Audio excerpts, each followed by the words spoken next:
Good afternoon, everybody. My name is Kayla Stilo, and I'm the site manager here at the Charles Lindbergh House Museum.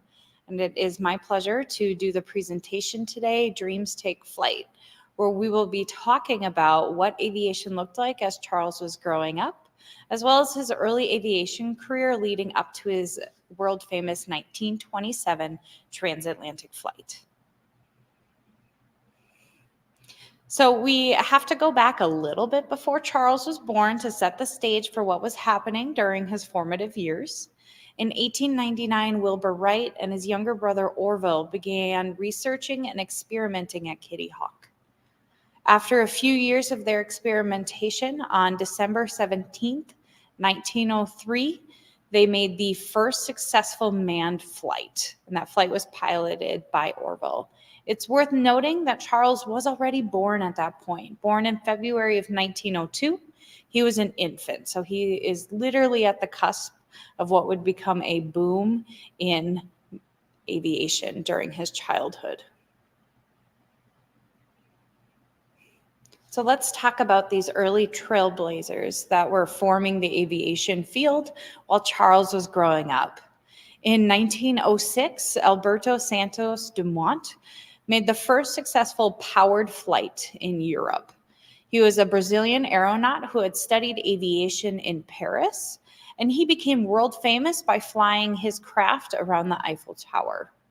The year after that, we have the first helicopter flight. It was developed and flown by French engineer and bicycle maker Paul Courneau. It's important to realize that most of our early aviators were other things first. It is not professionalized in the way we think of it today. 2 years after that, we have Louis Belleroy. He was a French aviator, and he made the first airplane crossing of the English Channel. In the 1910s, so as all of these exciting new developments are taking holds of people's imaginations, we have the beginning of exhibition flights. We called it barnstorming here in the United States, and they began to tour all over the world, and they were offering rides and shows with this new piece of technology. That is actually, these shows are why Charles saw his first airplane. In 1911, here on site, Charles saw his first airplane. It was flying right over the Mississippi River, coming into Little Falls to do a barnstorming show. That same year of 1911, Harriet Quimby became the first woman to earn her private pilot's license. And the year after that, she became the first woman to fly across the English Channel.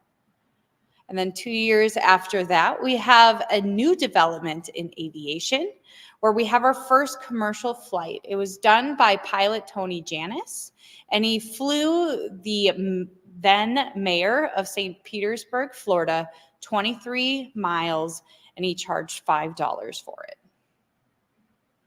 And then we have a huge change in aviation because of World War I.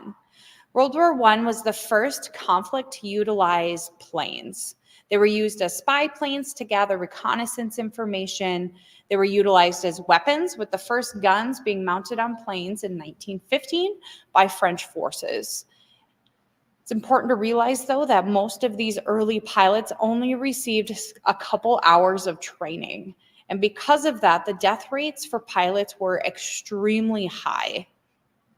Despite the danger involved with aviation during this era, aviation during the war was promoted as glamorous and adventurous, which attracted many young people into service later in their lives, including Charles Lindbergh himself.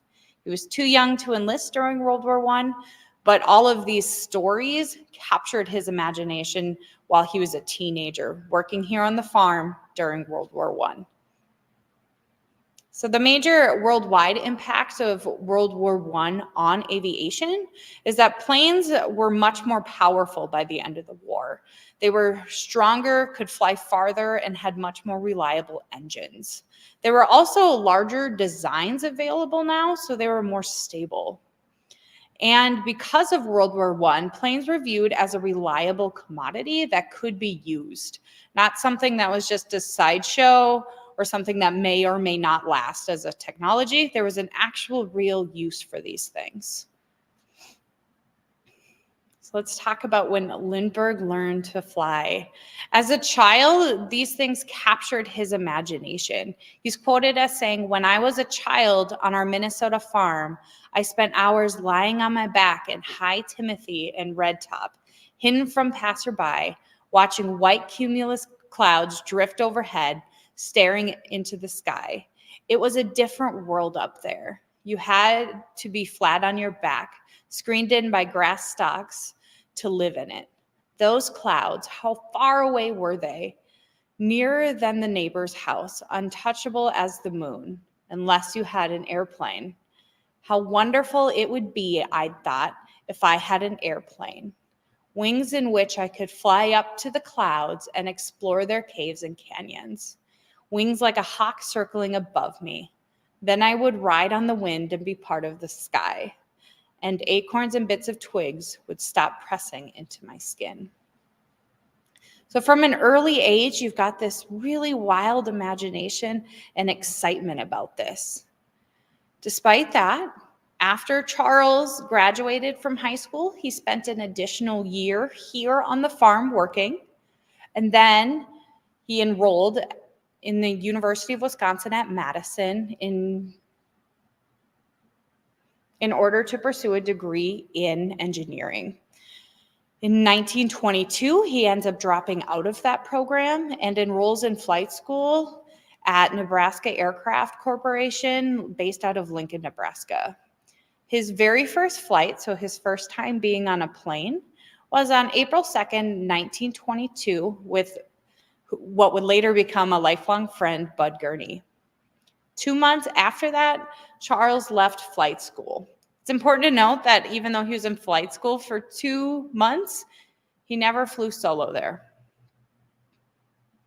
After this, in order to gain more experience for flying and to earn money for lessons, Charles joined Errol G. Ball's barnstorming crew as a wing walker and a parachutist. And this was where he learned to do the double jump with the parachute, and he became one of the early utilizers of parachutes themselves. In 1923, so after doing that for about a year, CA, so Charles's father, financed the purchase of Lindbergh's first plane. It was a Curtiss JN-4D. It was a Jenny. It was a surplus plane from World War I. The plane was an open tandem cockpit biplane that had been used for training during World War I. Lindbergh bought the plane in Southerfield, Georgia, and it was there at Southerfield, flying in his newly acquired Jenny, that Lindbergh made his first flight. He said about the experience, he said, quote, "Everybody at Southerfield took for granted that I was an experienced pilot when I arrived to buy a plane. They didn't ask to see my license because you didn't have to have a license to buy an airplane in 1923. After purchasing this plane, he barnstormed his way back to Minnesota. When he arrived back in Minnesota, he helped his father CA with his unsuccessful Senate run in 1923. After this, while he was barnstorming in Minnesota, he made the decision to join the Army Air Force. On March 15th, 1924, he reported to Brooks Field in San Antonio, Texas. He had made this decision while he was barnstorming because he had ran into another cadet. When he first started, he was one of 103 cadets. For the first time in his life, while he was at flight school, Charles was academically successful. He studied aerodynamics, navigation, meteorology, and military law while he was there. Before he arrived at flight school, he was already a skilled pilot, but the military taught Charles precision and best practices. Out of the original 103, only 32 students made it to the second term. By the end of that final and second term, there was only 19 graduates, and Charles ended up graduating on top of his class. After graduation, Charles took a job with the Robertson Aircraft Company based out of St. Louis, Missouri. He was a chief pilot of the St. Louis to Chicago route. Unfortunately, they had to wait for the airmail contract to be given to Robertson after he was given his job. So while they were waiting for that, he ended up joining the flying circus that was based out of Denver, and he, as well as testing experimental aircrafts based out of St. Louis. While he was with the flying circus, he was billed as Daredevil Lindbergh and gained a reputation as a stunt pilot. After waiting for months, in October of 1925, Robertson Air was awarded the air route from Chicago to St. Louis. Charles was the chief pilot, and he set the route for himself and 5 planes that were nicknamed the Flaming Coffins. They were de Havilland DH-4s.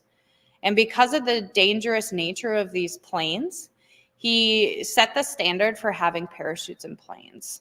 And Charles actually had his life saved twice while flying airmail with his parachute. His team completed 98% of their scheduled flights, which at this time, 1 out of every 6 airmail pilots died on the job. So under his guidance, his team was actually very successful. While flying airmail, Charles had transatlantic fever like so many people did. The 1920s were full of many hopeful young pilots, as well as a growing and quickly changing aviation industry. And St. Louis, where Charles was based out of, became a hub. And a lot of that early conversation was based around the Ortigue Prize. Originally offered in 1919, hotelier Raymond Ortigue offered $25,000 to the first person to fly nonstop and solo. Well, nonstop, didn't have to be solo. That was a decision Charles would make later, but the first person to fly nonstop across the Atlantic. The prize that was offered is the equivalent of just under $500,000 today. So while Charles was flying airmail, he did make the decision to attempt the transatlantic flight to win the Ortigue Prize. And he thought that the issue with a lot of the early plane designs that had attempted this transatlantic flight and failed were that they were too large. So Charles's thought was, let's build a small plane and only have 1 pilot. He had a hard time finding one of the major aircraft companies that would actually support this design. So he worked with Ryan Airlines, based out of San Diego, to build this custom plane for him. On May 10th, the plane was ready to go. He named it the Spirit of St. Louis in honor of his financial backers that were based out of St. Louis, and began the journey from San Diego to New York. While in New York, Charles was young and seen as a long shot and not taken very seriously for a pilot that was attempting to do this. Despite the lack of faith in his ability to do this, Charles went ahead and prepared his supplies, bringing as little as possible. Again, Charles was really concerned about the weight of the plane and keeping things as light as possible. When he was there, bad weather did keep him grounded for a number of days, as well as his fellow pilots that were trying to take off. But then on May 20th, they have a break in the weather. Charles rushes over to the field and takes off. And his flight pattern is over North America, the Atlantic, and then eventually Europe, landing with the crowds at Le Bourget. I'd like you to see this short video now. This is actual footage of Charles taking off for that transatlantic flight. So hit play.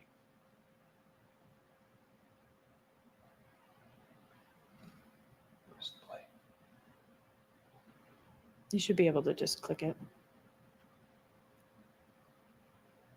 We will link that video in the comments. We apologize for having some delay issues right now with the video. So we will link this in the comments. It's on YouTube. It's great. It's an actual footage of Charles taking off from Long Island before he makes that transatlantic flight. So let's talk about the long-term effects of this. When Charles lands at Le Bourget Field in Paris, he is instantly the most famous man in the world, with over 100,000 people there to greet him. So immediately we have massive celebrations and everyone is excited. But what it also does is it proved that aviation could be safe, and it led to advances as well as investments in aviation that shaped what it would turn into today. Now, what's fascinating about Charles's early life is that when he was 1 year old, the Wright brothers took off for the first time. And by the time Charles passed away, even though he died young, he was only 72 years old. He had seen aviation go from the Wright brothers all the way to a moon landing, and they were in the process of developing the supersonic jet. And Charles was involved with all of that. He worked on rocketry programs his whole life. He explored air routes, as well as sat on the advisory boards of many aviation companies as they develop plans, as well as procedures and develop planes. So what we know as aviation today was truly and deeply influenced by Charles Lindbergh himself. And that brings us to the conclusion of this Snapshot Saturday. You'll see here we have listed all of the programs that are coming up. If you have any questions, please feel free to leave those in the comments now, and we would be happy to address those for you. We also hope you join us next month for a brand new program done by our intern Connor. He will examine and explore the relationship between Charles and his parents, CA and Evangeline, and all the different ways that they influenced him.